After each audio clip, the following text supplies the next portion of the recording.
जय श्री राधे दोस्तों, very good morning. स्वागत है आप सबका। राधे राधे। चलिए शुरुआत करते हैं दोस्तों आज का सेशन। इस सेशन को कंप्लीट देखिएगा। देखिए आज हम दोस्तों छत्तीसगढ़ के जो है लोकगीत पर दोस्तों हम लोग चर्चा करेंगे एमसीक्यू के माध्यम से। इस वीडियो को दोस्तों कंप्लीट देखिएगा और इसी के माध्यम से दोस्तों आप अपने आप को जो है ना जज करेंगे, अपने आप को दोस्तों देखेंगे कि आपको दोस्तों इस विषय से संबंधित छत्तीसगढ़ के लोकगीत से संबंधित कितना नॉलेज है। ठीक है, और ये वीडियो दोस्तों आगामी जितने भी एग्ज़ाम हैं सभी के लिए हेल्पफुल होगा, चाहे वो पीएससी प्री हो या व्यापम दोस्तों या फिर आपका सीजी पुलिस हो या शिक्षक भर्ती, सभी के लिए इम्पोर्टेंट है। मैं हूं आप लोग का सीएस देवी। देखिए पहला प्रश्न आप लोग के सामने दोस्तों, देखिए और काफ़ी सरल प्रश्न है। देखिए किस लोकगीत को दोस्तों छत्तीसगढ़ी लोकगीतों का जो है राजा कहा जाता है। तो यहाँ पर देखिएगा लोकगीतों का राजा है ना, तो ढोला मारू हो गया दोस्तों, ददरिया या फिर भरथरी गीत या फिर आपका सुआ गीत है। इसका करेक्ट आंसर कौन सा है दोस्तों? ऑप्शन नंबर आपका ये याद रखिएगा, ये बी करेक्ट आंसर है दोस्तों, ददरिया है ना। तो ददरिया को दोस्तों याद रखना है, छत्तीसगढ़ी लोकगीतों का जो है क्या बोलते हैं, राजा कहते हैं। ठीक है, तो याद रखिएगा। देखिए ये ध्यान रखना है दोस्तों कि लोकगीतों का राजा तो कहते ही हैं, ये जो गीत है दोस्तों ये श्रृंगार प्रधान लोकगीत है। क्या याद रखिएगा, आपका श्रृंगार प्रधान लोकगीत है और इसे दोस्तों सवाल जवाब शैली में भी गाया जाता है दोस्तों। और इस गीत का जो गायन है सामान्यतः दोस्तों याद रखना है वर्षा ऋतु में जब फसल बोते समय बोते हैं दोस्तों, फसल बोते समय किया जाता है सामान्यतः गायन जो है इस गीत का गायन।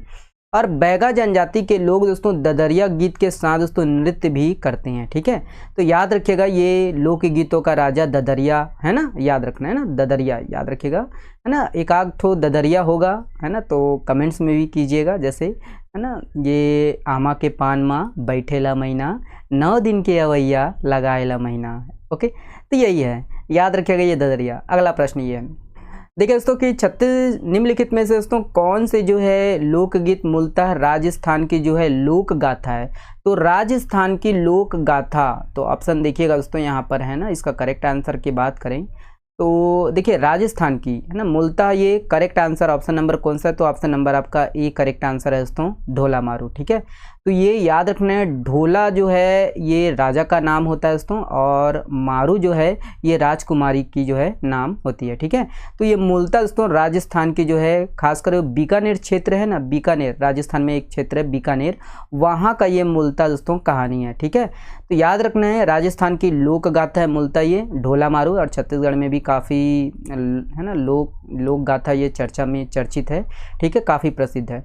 और इस लोकगीत में दोस्तों राजकुमार ढोला और राजकुमारी दोस्तों मारू कैना है ना, याद रखना है मारू कैना की प्रेम प्रसंग पर आधारित है ना। बाल विवाह से संबंधित है दोस्तों, बचपन में बाल विवाह होते हैं तो जो राजकुमारी अपने जो है घर चले जाती है और जो राजा जो ढोला होते हैं दोस्तों ये भूल जाते हैं बड़े होने के बाद, और इनका जो शादी है किसी और से हो जाती है, इसी से संबंध है।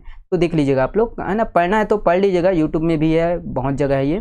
ठीक है, तो याद रखना है। और ये छत्तीसगढ़ में दोस्तों इसकी प्रमुख गायिका कौन कौन है, तो सूरजबाई खांडे, बस ये ध्यान रखना है कि ढोला मारू। ठीक है, याद रखना है इसकी लोक गाथा के जो प्रमुख गायिका कौन है, तो सूरजबाई खांडे जी है। ओके, ऐड कीजिएगा है ना, तो सूरजबाई खांडे, तो ये याद रखना है मूलतः ये किस राज्य की जो है लोक गाथा है, तो राजस्थान की। ओके, चलिए नेक्स्ट प्रश्न है।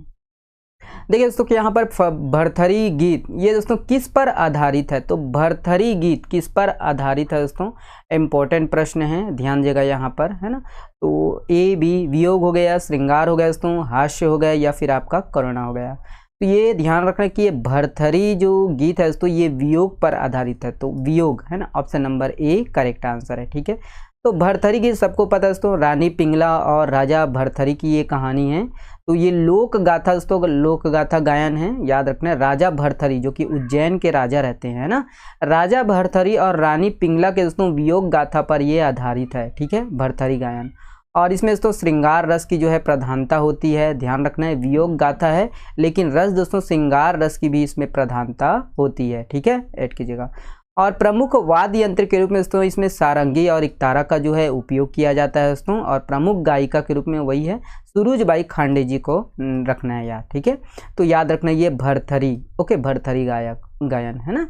चलिए नेक्स्ट प्रश्न है दोस्तों, देखिए चंदेनी गीत ये लोरिक व चंदा ये किस क्षेत्र से संबंधित है? चंदेनी गीत में दोस्तों लोरिक व चंदा पर आधारित है और ये मूलतः दोस्तों किस क्षेत्र से संबंधित है? मल्हार हो गया, रतनपुर हो गया दोस्तों, या फिर रीवा हो गया, या फिर आपका मांढर। देखिए यहाँ पर एमपी वाला रीवा नहीं है ना, ध्यान रखना है। ये जो है करेक्ट आंसर ऑप्शन नंबर कौन सा है दोस्तों? ऑप्शन नंबर आपका ये सी करेक्ट आंसर है, रीवा। ठीक है, तो रीवा दोस्तों याद रखना है, ये आरंग के पास, रायपुर में एक क्षेत्र है आरंग, है ना, आरंग के पास का ये एक गांव है दोस्तों रीवा, वहाँ का ये दोस्तों कहानी है। ठीक है, तो लोरिक व चंदा दोस्तों ध्यान रखना ये प्रेम प्रसंग पर आधारित है और इसमें लोरिक और चंदा, ठीक है, ध्यान रखना है। और रीवा दोस्तों आरंग, रायपुर, लोरिक व चंदा से संबंधित है, जो रीवा क्षेत्र है। और इसके प्रमुख गायक के रूप में दोस्तों याद रखना है चिंता दास जी को। ठीक है, और इस गीत में दोस्तों प्रमुख जो वाद्य यंत्र है इसमें ढोलक और टिमकी का प्रयोग किया जाता है ना। बाकी ये कहानी के ऊपर नहीं जाएंगे हम लोग, कहानी पर जाएंगे दोस्तों तो बहुत लंबा वीडियो हो जाएगा, इसीलिए दोस्तों कहानी आप लोग पढ़ लीजिएगा। ठीक है, बस जो इम्पोर्टेंट है इसको ही हम लोग देखेंगे। लोरिक व चंदा प्रेम प्रसंग पर आधारित है दोस्तों, गायक के रूप में चिंता दास को याद रखना है, प्रमुख वाद्य यंत्र में ढोलक और टिमकी का उपयोग होता है, रीवा से संबंधित है, रीवा मतलब आरंग के पास, लोरिक चंदा से ये संबंधित है। ठीक है, ये सब है ना। चलिए नेक्स्ट प्रश्न है, देखिए दोस्तों कि यहाँ पर बांस गीत का जो प्रचलन है मुख्यतः किस जाति या जनजाति में है? तो बांस गीत है ना, तो इसका करेक्ट आंसर की बात करें तो कौन सा सही है? इसका करेक्ट आंसर दोस्तों ऑप्शन नंबर आपका ये बी करेक्ट आंसर है, राउत जाति से ये संबंधित है बांस गीत। ठीक है, चलिए इसके संबंध में देखिएगा। तो ये दोस्तों याद रख रहे हैं कि ये बांस गीत दोस्तों ये करुण गाथा पर जो है आधारित है बांस गीत। और देखिए ये शीत ऋतु में दोस्तों, शीत ऋतु या बसंत ऋतु में दोस्तों यहाँ पर मोर ध्वज और कर्ण की जो है गाथाओं पर ये आधारित है बांस गीत। और इस गीत में दोस्तों वाद्य यंत्र के रूप में बांस से बना एक वाद्य यंत्र का उपयोग होता है और ये गीत दोस्तों मुख्यतः राउत जाति में ये प्रचलित है। ठीक है, अगर ये पूछता है दोस्तों कि कौन से जाति में प्रचलित है तो राउत जाति में प्रचलित है, ध्यान दीजिएगा। ठीक है, करुण गाथा पर आधारित है ना, करुण रस के ऊपर। ओके, ऐड कीजिएगा इसको, है ना। चलिए नेक्स्ट प्रश्न है दोस्तों, देखिए निम्नलिखित में से कौन जो है ये देवार गीत की प्रमुख गायिका है? तो देवार गीत है ना, तो गीत के बारे में ये जितने भी है दोस्तों प्रश्न और उसके संबंध में डिटेल सबको रखना है आपको याद हमेशा के लिए। ठीक है, वीडियो शेयर करते बनता है दोस्तों, तो अपने दोस्तों के साथ अधिक से अधिक शेयर कीजिएगा वीडियो को, और वीडियो को लाइक भी कीजिएगा, चैनल को सब्सक्राइब जरूर कर लीजिएगा अगर आप है ना चैनल में नए हो तो। ठीक है, ऐसे ही मोटिवेट कीजिएगा। देखिए दोस्तों इसका जो करेक्ट आंसर है ऑप्शन नंबर ये ए करेक्ट आंसर है, रेखा देवार जी। ठीक है, तो देवार गीत की दोस्तों प्रमुख गायिका के रूप में रेखा देवार जी को जाना जाता है। ठीक है, ऐड कीजिएगा। तो यहाँ पर ये ध्यान रखना है दोस्तों कि ये जो गीत है छत्तीसगढ़ के देवार जाति के लोगों के द्वारा गाया जाता है, याद रखना है देवार गीत। और ये दोस्तों भ्रमणशील जाति है, देवार क्या है दोस्तों छत्तीसगढ़ में जो भ्रमणशील जाति है घूमते रहते हैं। और परंपरागत रूप से दोस्तों यहाँ पर रायपुरिया देवार जो कि सारंगी बजाते हैं, और यहाँ पर रतनपुरिया देवार जो कि दोस्तों यहाँ पर ये डुंगरू वाद्य यंत्र का प्रयोग करते हैं। दोनों को ध्यान रखना है, ये पूछा जा सकता है कभी भी एग्जाम में ना। तो रायपुरिया देवार दोस्तों सारंगी बजाते हैं और रतनपुरिया देवार दोस्तों ये डुंगरू वाद्य यंत्र का प्रयोग करते हैं। देवार जाति की दोस्तों प्रमुख गायिका के रूप में क्या है? रेखा देवार को जाने जाते हैं। ठीक है, रेखा देवार याद रखिएगा ना। वाद्य यंत्र यही है, रज्जू हो गया, डुंगरू हो गया, मांदर, ये दोनों। ठीक है, और सारंगी, इसको भी ध्यान रखना है। ठीक है, 4 प्रकार के 4 जो यह वाद्य यंत्र है इसको। ओके, तो याद रखना ये किस जाति के द्वारा दोस्तों ये गाए जाते हैं, देवार है ना, देवार जो गीत है, और प्रमुख गायिका कौन है। ओके, चलिए नेक्स्ट प्रश्न है। देखिए दोस्तों यहाँ पर पंथी गीत संबंधित है, तो पंथी गीत दोस्तों किससे संबंधित है? तो सबको पता होना चाहिए दोस्तों यहाँ पर पंथी गीत किससे संबंधित है। इसका करेक्ट आंसर कौन सा है? तो ऑप्शन नंबर आपका ये है ना, बी करेक्ट आंसर है, गुरु घासीदास जी से संबंधित है। ठीक है, तो पंथी गीत, तो पंथी गीत के बारे में दोस्तों सबको मालूम होना चाहिए। ये गीत जो है गुरु घासीदास जी के जो है जीवन पर आधारित है। सतनाम पंथियों के द्वारा दोस्तों ये गीत गाए जाते हैं। ध्यान रखना है जैत खाम की स्थापना करके उनके चारों ओर घूम घूम कर जो है ये गीत गाए जाते हैं। ठीक है, और पंथी कलाकार के दोस्तों राष्ट्रीय जो है स्तर पर ख्याति प्राप्त जो है ना ये कलाकार हैं स्वर्गीय देवदास बंजारी जी है। ठीक है, तो ये सब ध्यान रखना है। वैसे भी पंथी गीत के बारे में सबको पता होना चाहिए, सबको पता होता है, तो ज़्यादा हम इसके बारे में नहीं देखेंगे। ठीक है, चलिए देखिए सुआ गीत संबंधित है दोस्तों, तो सुआ गीत किससे संबंधित है? ये भी इम्पोर्टेंट है दोस्तों, देख लीजिएगा यहाँ पर ऑप्शन को, A B C या D है। तो इसका करेक्ट आंसर दोस्तों देखिए ए बी, इसका करेक्ट आंसर ऑप्शन नंबर आपका कौन सा सही है, तो ऑप्शन नंबर आपका ये बी करेक्ट आंसर है, वियोग प्रधान है। ठीक है, ध्यान रखना है ना। तो याद रखना है आपका सुआ गीत ये वियोग प्रधान गीत है दोस्तों, ध्यान रखना है। और इस गीत में क्या होता है दोस्तों कि मिट्टी के जो है सुआ को रखकर गीत गाया जाता है, ऐड कीजिएगा यहाँ पर। और यही है किशोरियों में ये अत्यंत लोकप्रिय है। बाकी सबको पता है कि ये गोंड जनजाति की महिलाओं में सर्वाधिक प्रचलित है, सभी में प्रचलित है दोस्तों वैसे। और ये गीत दोस्तों दीपावली के अवसर पर गाए जाते हैं दोस्तों, और गीत के साथ नृत्य भी किया जाता है। ठीक है, ऐड कीजिएगा। बाकी मिट्टी से बने दोस्तों तोते शिव और गौरी के जो है यहाँ प्रतीक होते हैं। और सुआ गीत को दोस्तों मुकुटधर पांडे जी ने क्या बोला, छत्तीसगढ़ का गरबा नृत्य कहा है। ओके, ऐड कीजिएगा, है ना। तो याद रखना है यहाँ पर ये वियोग प्रधान ये गीत है, और लेकिन दोस्तों कहीं कहीं जो है इसका श्रृंगार प्रधान भी मिलता है ना। तो इसके बारे में आप लोग देखिएगा अच्छे से। ठीक है, चलिए नेक्स्ट प्रश्न ये है।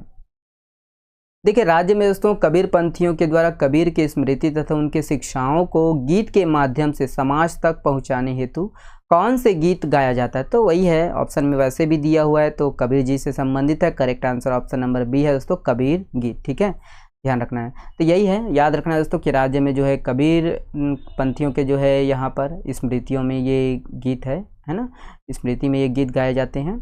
और यहाँ पर उनके शिक्षाओं के माध्यम से समाज तक पहुँचाने हेतु दोस्तों कबीर गीत गायन किया जाता है। ठीक है, और ये दोस्तों कबीर जो गीत है जैसे रात्रि के समय अधिकतम किया जाता है ना, जैसे चौका आरती होता है ना कबीर पंथियों में, तो पूरा रात को ही दोस्तों यहाँ पर चौका आरती या कबीर की जो है दोहे को या कबीर की जो है ना उनकी जो है शिक्षाओं को यहाँ पर पढ़े जाते हैं। ठीक है, गाए जाते हैं, याद रखना है यहाँ पर, है ना। चलिए नेक्स्ट प्रश्न है। देखिए राज्य का दोस्तों सबसे प्राचीन गीत कौन सा माना जाता है, तो राज्य का सबसे प्राचीन गीत कौन सा माना जाता है दोस्तों, तो ऑप्शन देखिएगा ए बी सी या डी है। इसका करेक्ट आंसर ऑप्शन नंबर आपका ये बी करेक्ट आंसर कर्मा गीत। ठीक है, तो राज्य का दोस्तों सबसे जो है प्राचीन गीत या सबसे प्राचीन नृत्य कर्मा गीत को जाने जाते हैं। ठीक है, याद रखना है छत्तीसगढ़ का प्रमुख क्या है, ये एक लोकगीत है। और यहाँ पर दोस्तों कर्मा देवता की जो है पूजा अर्चना करने के पश्चात करम देवता के चारों ओर घूम घूम कर क्या है कर्मा गीत का जो है गायन किया जाता है ना, और कर्मा नृत्य किया जाता है। ठीक है, याद रखिएगा यहाँ पर ये दोस्तों कि रात्रि के समय गाई जाने वाली कर्मा को दोस्तों ये है ना अधरतिया कर्मा बोलते हैं, और भोर के समय गाए जाने वाले दोस्तों कर्मा को क्या है भिनसरहा कर्मा कहा जाता है। ठीक है, और इस गीत में दोस्तों वही है मांदर झांझ मोहरी ये सब वाद्य यंत्रों का यहाँ पर उपयोग किया जाता है। ठीक है, तो ये कर्मा गीत है ना, ध्यान रखना है इसको। ओके, चलिए अगला प्रश्न ये इंपॉर्टेंट प्रश्न है दोस्तों। देखिए सधौरी शब्द दोस्तों ये साध शब्द से बना है जिसका अर्थ होता है, तो साध शब्द सधौरी आपको पता है दोस्तों, अब तो नंदा आ गया है पता नहीं। और इसका करेक्ट आंसर दोस्तों ऑप्शन नंबर ये सी करेक्ट आंसर है, उपरोक्त दोनों ध्यान दीजिएगा। इच्छा पूर्ति या कामना पूर्ति दोनों एक ही दोस्तों, है ना। साध का अर्थ होता है इच्छा पूर्ति या कामना पूर्ति के लिए। ठीक है, तो यहाँ पर ध्यान रखना दोस्तों कि सधौरी शब्द साध से बना होता है ना, जिसका अर्थ क्या होता है दोस्तों इच्छा की पूर्ति या कामना की पूर्ति। और इसमें दोस्तों गर्भवती महिलाओं के जो है गर्भ के 7वें महीने में दोस्तों उत्सव के जो है आयोजन किया जाता है, और उसी समय ये गीत गाया जाता है सधौरी गीत। ठीक है, संतान की जो है अच्छे संतान की उत्पत्ति के लिए, स्वस्थ संतान की उत्पत्ति के लिए दोस्तों यहाँ पर है ना ये जो है गीत गाया जाता है ना, याद रखना है। और ये उसी समय ये पर्व त्यौहार जैसे मनाते हैं लोग अपने। ठीक है, ध्यान रखना, संतान की जो है मनोकामना के लिए ये गीत गाए जाते हैं सधौरी गीत। ठीक है, ठेठरी खुरमी ये सब बनाए जाते हैं उसी समय, है ना, ध्यान रखना इसको। ठीक है, सधौरी गीत। ओके, चलिए ये वाला प्रश्न देखिए शिशु के जन्म के पहले दोस्तों पुत्र प्राप्ति की कामना में दोस्तों कौन से गीत गाया जाता है, तो कौन से गीत यहाँ पर गाए जाते हैं देख लीजिएगा, ऑप्शन ए बी सी या डी है। सधौरी गीत तो पता है दोस्तों, सधौरी गीत है ना। तो यहाँ पर दोस्तों याद पुत्र प्राप्ति के लिए बोला है ना, लड़का प्राप्त करने के लिए, तो याद रखना है यहाँ पर दोस्तों सोहार गीत गाए जाते हैं। देखिए यहाँ पर ये सधौरी गीत दोस्तों यहाँ पर इच्छा की पूर्ति के लिए, लड़का हो या लड़की हो इसके लिए। ठीक है, लेकिन यहाँ पर दोस्तों जो सोहार गीत है ये पुत्र की प्राप्ति के लिए दोस्तों ये गीत गाए जाते हैं। ठीक है, तो यहाँ पर ध्यान रखना है शिशु के जो है जन्म के पहले दोस्तों पुत्र प्राप्ति की कामना के लिए यहाँ पर सोहार गीत गाए जाते हैं राज्य में। ठीक है, सोहार गीत अलग है दोस्तों, है ना, इसमें एक निश्चित लक्ष्य होता है सोहार गीत में, लेकिन दोस्तों जो सधौरी गीत है इसमें है ना लड़का या लड़की इसके लिए नहीं होता है ना, जो उनकी इच्छा होती है वो उनके लिए है ना सधौरी गीत है। सोहार गीत दोस्तों पुत्र प्राप्ति की कामना के लिए। ठीक है, और ये गीत दोस्तों गर्भावस्था की जो है सुनिश्चित होने से लेकर दोस्तों जन्म होने तक ये गाए जाती हैं, ठीक है। तो सुहार गीत और सधौरी गीत दोनों को ध्यान रखना है, ठीक है, डिफरेंस भी याद रखिएगा। ओके, चलिए अगला प्रश्न ये देखिए दोस्तों, यहाँ पर सवनाही गीत गाया जाता है। तो सवनाही गीत वर्षा ऋतु में दोस्तों या फिर ग्रीष्म ऋतु में या बसंत ऋतु में, तो वही है सवनाही गीत दोस्तों। वैसे ऑप्शन नंबर कौन सा है? ऑप्शन नंबर आपका देखिए ए करेक्ट आंसर है, वर्षा ऋतु में, है ना। तो वही है सवनाही गीत में दोस्तों। इस प्रकार के जो है सवनाही जो त्यौहार होते हैं उसी में सवनाही गीत गाए जाते हैं। और इस प्रकार के दोस्तों है ना, जो फसल से सुरक्षा करने के लिए, घर को सुरक्षित करने के लिए, जादू टोने से सुरक्षित करने के लिए इस प्रकार के दोस्तों यहाँ पर चित्र बनाए जाते हैं, ठीक है। ये ध्यान रखना है कि वर्षा ऋतु में दोस्तों जनजातियों के द्वारा नहीं, पूरे छत्तीसगढ़ में वैसे गाए जाते हैं, है ना, ध्यान रखना है सवनाही गीत। ओके, चलिए ये वाला प्रश्न देखिए, विवाह से संबंधित है ये। देखिए राज्य के दोस्तों विवाह गीत में कौन सा गीत विवाह संस्कार का प्रारंभिक गीत है? तो विवाह संस्कार का दोस्तों प्रारंभिक गीत है ना, तो देख लीजिएगा। वैसे गांव में आज भी दोस्तों कहीं कहीं जो है रीति अपनाई जाती है, लेकिन शहरों में तो लगभग ये समाप्ति की ओर है ना। इसका करेक्ट आंसर दोस्तों ऑप्शन नंबर बी है, चुलमाटी, ठीक है। तो याद रखना है राज्य के विवाह गीत में दोस्तों यहाँ पर विवाह संस्कार का प्रारंभिक गीत है ये चुलमाटी गीत, ठीक है, ध्यान रखना है। तोला माटी कोड़ेला नहीं आवा वो धीरे धीरे, ऐसे है ना, तो यही है, तो याद रखना है यहाँ पर चुलमाटी, है ना। तो छत्तीसगढ़ के दोस्तों विवाह संस्कार का ये प्रारंभिक गीत है। और यहाँ पर दोस्तों वर पक्ष की महिलाएं दोस्तों यहाँ पर वर की बहन, भाभी और अन्य संबंधित जो रिश्तेदार हैं और गांव के जो समीप है, गांव के समीप किसी नदी या किनारे से, नदी या तालाब में दोस्तों मिट्टी लाने के लिए जाते हैं, है ना। यहाँ पर बहन, भाभी ये सब मिलके और सामूहिक रूप से इस गीत का जो है गायन किया जाता है, ठीक है। तालाब से मिट्टी लाने के लिए यहीं पर गाते हैं, तोला माटी खोड़ेला नहीं आवा, है ना, ऐसे करके। तो आप लोग देख लीजिएगा, ठीक है। तो ये चुल माटी ऐड कीजिएगा, है ना, याद रखना। जो लोग यहाँ हम लोग छत्तीसगढ़ियाँ हैं तो उनको अच्छे से हम लोग को पता है ना, और ठीक है, तो ये ध्यान रखना है, ठीक है। तो ये चुल माटी। ओके, चलिए अगला प्रश्न ये देखिए, किस गीत का गायन दोस्तों लकड़ी की जो है मानव आकृति को दोस्तों मंडवा के नीचे गाड़ते समय गाया जाता है ना। तो देखिए मंगरोहन हो गया दोस्तों, बाराती गीत हो गया, या चुलमाटी गीत हो गया दोस्तों, या फिर इनमें से कोई नहीं। इसका करेक्ट आंसर कौन सा है दोस्तों? तो ऑप्शन नंबर आपका देखिए, है ना, ये ए करेक्ट आंसर है दोस्तों, मंगरोहन, ध्यान रखना है मंगरोहन।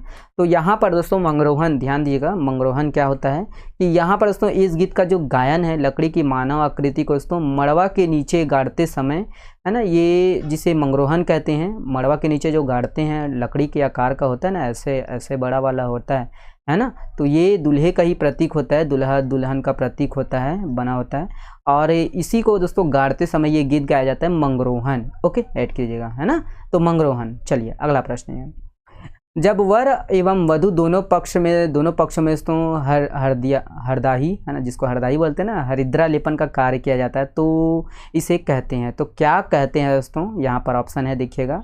इसका करेक्ट आंसर की बात करें तो ऑप्शन नंबर आपका कौन सा सही है? ऑप्शन नंबर आपका ये डी करेक्ट आंसर है, तेल चगी बोलते हैं, है ना, तेल चगी, तो हरदियाही बोलते हैं हम लोग, है ना। तो याद रखना है यहाँ पर तेल चगी, जब दोस्तों वर और वधु दोनों पक्षों में दोस्तों हरिद्रा लेपन, हरदियाही का जो कार्य किया जाता है उस समय उसे क्या बोलते हैं दोस्तों? तेल चगी बोलते हैं, ठीक है, तेल चगी। उसी प्रकार दोस्तों यहाँ पर मायन गीत को ध्यान रखना है, ये गीत दोस्तों अपने देवी देवताओं की जो है पूजा से संबंधित है, शादी में ही मायन गीत गाए जाते हैं, ठीक है। तो ये सब ओके। चलिए अगला प्रश्न है, देखिए दोस्तों वर एवं वधु दोनों को दोस्तों स्नान कराकर उसके सिर पर दोस्तों पर्रा में पानी भर कौन सा जो है गीत गाया जाता है? तो कौन सा गीत गाया जाता है दोस्तों? देख लीजिएगा, नहडोरी गीत, मोर सोपानी गीत, या फिर दोस्तों मायन गीत, या फिर इनमें से कोई नहीं है। इसका करेक्ट आंसर की बात करें तो ऑप्शन नंबर आपका ए करेक्ट आंसर है, ध्यान देना है, नहडोरी गीत, है ना, ऐड कीजिएगा यहाँ पर। चलिए ये ध्यान रखना है दोस्तों कि ये गीत जो है वर एवं वधु दोनों को दोस्तों स्नान करवाने के बाद सिर पर दोस्तों पर्रा में पानी भर दोस्तों साथ जो है चुकिया रखकर हिलाते हैं, और उसी समय दोस्तों ये जो है गीत नहडोरी गीत जगाए जाते हैं ना, नहडोरी गीत, ठीक है। तो ये सब है ना, तो ये सब दोस्तों छत्तीसगढ़ के जो है लोकगीत से संबंधित है, और आशा करता हूँ कि वीडियो से आपको कुछ सीखने को मिला, कुछ जानने को मिला हो। कुछ करेक्शन होगा तो कमेंट्स में ज़रूर बताइएगा। बाकी दोस्तों देखिए चैनल को सब्सक्राइब जरूर कर लीजिएगा ऐसे ही वीडियो पाने के लिए। वीडियो को अपना प्यार दीजिएगा, है ना, माया दीजिएगा लाइक करके, और चैनल को शेयर करके अपना भरपूर माया दीजिएगा, प्यार। चलिए बहुत बहुत धन्यवाद, शुक्रिया, स्वस्थ रहिए, मस्त रहिए, और हाँ पढ़ते रहिए।